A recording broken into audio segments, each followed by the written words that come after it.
আজ দেখো এতগুলো সবজি তুলে ফেললাম।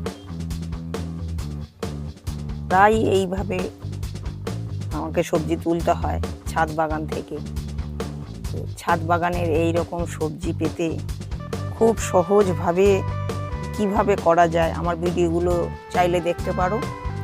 খুব সহজেই আমি এগুলো করি, শুধু কিচেন কম্পোস্ট, গোবর সার, এইভাবে সর্ষের খোলের জল, এগুলো দিয়েই, আর কিচ্ছু দিই না সবজির মধ্যে। তো প্রচুর সবজি, এই টমেটো, সিম, বেগুন, এগুলো তো আমাকে কিনতেই হয় না। এটা শীতের বাঁধাকপি যে শেষ হচ্ছে, এটা খেয়েই বাঁধাকপি খাওয়া শেষ করবো এবছরের মতো। এইভাবে প্রচুর সবজি খুব সহজভাবেই আমি ফলাই প্রত্যেক বছর। এইভাবে সবাই করতে পারো, খুব সহজেই হয়।